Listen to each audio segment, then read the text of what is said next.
సామాజిక భద్రతా పెన్షన్ల పంపిణీ కార్యక్రమంలో భాగంగా ఈ రోజు స్థానిక 30వ డివిజన్ నందు చేనేత కార్మికులకు పెన్షన్ల పంపిణీ చేసిన ఏలూరు జిల్లా తెలుగుదేశం పార్టీ అధ్యక్షులు ఏలూరు నియోజకవర్గ శాసనసభ్యులు బడేటి రాధాకృష్ణయ్య ఈ సందర్భంగా మాట్లాడుతూ చేనేత కార్మికుల కుటుంబాల అభివృద్ధికి కూటమి ప్రభుత్వం కట్టుబడి ఉందని ఈ కార్యక్రమాల్లో భాగంగా చేనేత కార్మికుల హ్యాండ్లూమ్ యంత్రాలకు 200 యూనిట్లు మరియు పవర్లూమ్ యంత్రాలకు 500 యూనిట్లకు ఉచిత విద్యుత్ అందజేస్తున్నామని చేనేత కార్మికులకు 15% రాయితీతో నూలును అందజేస్తున్నామని చేనేత వస్త్రాల అమ్మకానికి ఎగ్జిబిషన్లు ఏర్పాటు చేసి ప్రోత్సహిస్తున్నామని అలాగే చేనేత కార్మికులకు ముద్రా లోన్లు మరియు ఇతర ప్రోత్సాహకాలు అందజేస్తున్నామని మంగళగిరి నియోజకవర్గాన్ని లోకేష్ చేనేత ఆదర్శ నియోజకవర్గంగా తీర్చిదిద్దారని ఆయన తెలియజేశారు.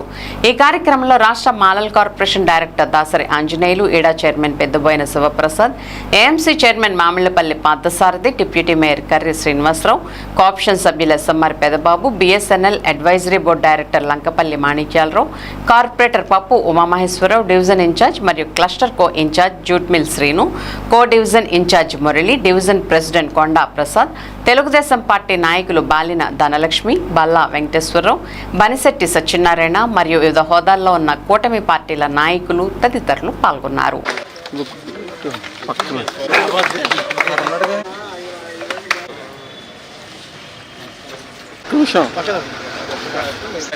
స్నానాలు చేయకుండా వస్తున్నారు పార్టీకి అంతా ఆయనే.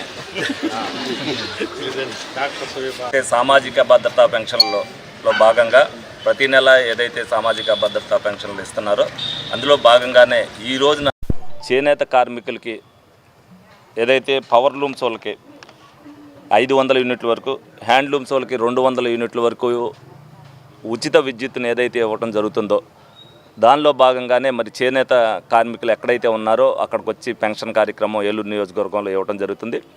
చేనేత రంగాన్ని ప్రోత్సహించాలనే ఉద్దేశంతో వాళ్ళకి నూలుని 15% రాయితీకి ఇవ్వడం జరుగుతుంది.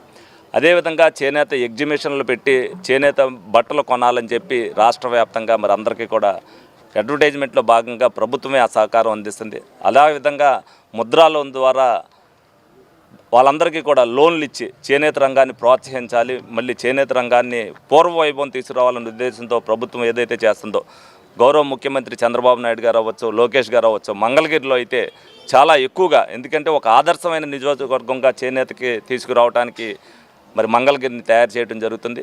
అలాగే మొన్న అసెంబ్లీలో కూడా చేనేత స్టాల్ని పెట్టి మరి అందరు ఎమ్మెల్యేలతో కూడా చేనేత వస్త్రాలు కూడా కొనిపించడం జరుగుతుంది. అనేక సబ్సిడీలు చేనేత రంగం వాళ్ళు చేసే వాళ్ళందరికీ కూడా ఇవ్వడం జరుగుతుంది. ఎందుకంటే ముఖ్యంగా మరి చేనేత రంగం అనేది ఆంధ్రప్రదేశ్లో ఒకప్పుడు చాలా ఏదైతే వైభవంగా ఉండేది దాన్ని మళ్ళీ ప్రజల్లోకి తీసుకెళ్లాల్సిన బాధ్యత కూటమి ప్రభుత్వం తీసుకుంది. ఈ సందర్భంగా వాళ్ళకి ఏదైతే సబ్సిడీ రూపేణా వాళ్ళకి ఇస్తున్నామో యూనిట్ని వాళ్ళు సద్వినియోగం చేసుకుని ముందు ఏదైనా రాయితీలు ఇచ్చిన దాన్ని కూడా వినియోగించుకుని మళ్ళీ చేనేత రంగంలో, ఎందుకంటే వాళ్ళందరూ కూడా ఇదివరకు ఆ వృత్తిని మానేసి వేరే వృత్తిలోకి వెళ్ళారు. వేరే వృత్తిలోకి వెళ్ళకోకుండా చేనేత రంగాన్ని ప్రోత్సహించాలన్న ఉద్దేశంతో ఈ రోజున కూటమి ప్రభుత్వం చేస్తున్న దానికి ప్రజలందరూ కూడా మద్దతు ఇవ్వాలని చెప్పి సందర్భంగా తెలియజేయడం జరుగుతుంది.